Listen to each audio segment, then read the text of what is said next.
नमस्कार, आप देख रहे हैं हिमाचल न्यूज। आइए जानते हैं आज के प्रमुख समाचार और दिन भर की बड़ी सुर्खियां।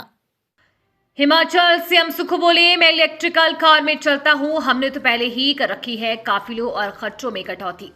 मुख्यमंत्री सुखविंदर सिंह सुक्खू का कहना है कि प्रदेश के राज्यपाल ने अगर अपने काफिले में वाहनों की कटौती की है तो ये स्वागत योग्य कदम है, लेकिन प्रदेश सरकार पहले से ही बहुत से संसाधनों में कटौती करके आगे बढ़ रही है।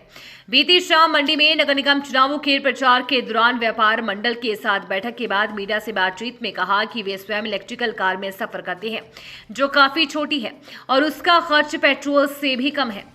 उन्होंने अपने काफिले के अलावा मंत्रियों के काफिलों में भी पहले से ही कटौती कर रखी है। इसके अलावा मंत्रियों के वेतन में 30%, जबकि विधायकों के वेतन में 20% की अस्थायी कटौती की गई है। सरकार के इन्हीं प्रयासों से प्रदेश आर्थिक रूप से आत्मनिर्भरता की तरफ आगे बढ़ रहा है। एम्स बिलासपुर में गंभीर बीमारियों की जांच होगी और सटीक आधुनिक मशीन की खरीद प्रक्रिया शुरू।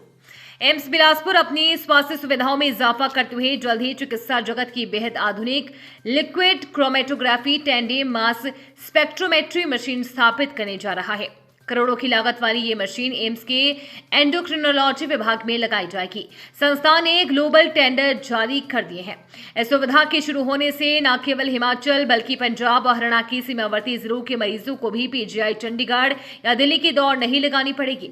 ये मशीन सामान्य लैब टेस्टिंग से कई गुना ज्यादा एडवांस है। इसका सबसे बड़ा फायदा उन मरीजों को मिलेगा जो लंबे समय से हार्मोनल असंतुलन, बांझपन, थायराइड की जटिल समस्याओं और मेटाबॉलिक विकारों से जूझ रहे हैं। अक्सर इन बीमारियों में रक्त के भीतर मौजूद तत्वों की मात्रा इतनी कम होती है कि सामान्य मशीनें उन्हें पकड़ नहीं पाती, लेकिन LC-MS तकनीक नैनोग्राम स्तर तक की सूक्ष्मता से जांच का सटीक रिपोर्ट देती है। शरीर में दवाओं के असर और विषैले तत्वों की जांच में भी मशीन मददगार होगी। पुलिस और होमगार्ड भर्ती प्रक्रिया को अनुमति से चुनाव आयोग का इनकार, जाने विस्तार से। हिमाचल प्रदेश में पंचायती राज संस्थाओं और शहरी निकायों के चुनावों के चलते लागू आदर्श आचार संहिता का असर अब सरकारी भर्तियों पर भी दिखाई देने लगा है। राज्य निर्वाचन आयोग ने प्रदेश सरकार को 700 पुलिस जवानों और 800 होमगार्ड जवानों की भर्ती प्रक्रिया शुरू करने की अनुमति नहीं दी है। आयोग से मंजूरी नहीं मिलने के कारण फिलहाल ये भर्ती टाल दी गई है। प्रदेश में शहरी निकायों तथा पंचायती राज संस्थाओं के आम चुनावों के चलते 31 मई तक आदर्श आचार संहिता लागू है। आयोग का मानना है कि चुनाव अवधि के दौरान सरकार ऐसा कोई बड़ा निर्णय या घोषणा नहीं कर सकती जिससे मतदाताओं या चुनाव प्रक्रिया पर प्रभाव पड़ने की आशंका हो।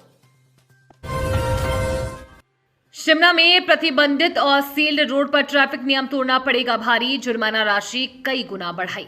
हिमाचल प्रदेश की राजधानी शिमला में अब ट्रैफिक नियम तोड़ना भारी पड़ेगा। जुर्माने की राशि को कई गुना बढ़ा दिया गया है। बिना पास, प्रतिबंधित और सील्ड रोड पर वाहन चलाने पर 10,000 तक जुर्माना होगा। नियम उल्लंघन पर जेल का भी प्रावधान किया गया है। बजट सत्र में पारित हुए संशोधन विधेयक को राज्यपाल ने मंजूरी दे दी है। राज्यपत्र में विधि विभाग की ओर से इस बाबत अधिसूचना जारी की गई है।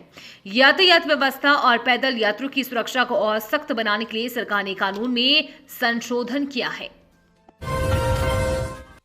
जोगिंद्रनगर में टेम्पो की चपेट में आने से छात्रा की मौत। मंडी पठानकोट हाईवे पर हादसा।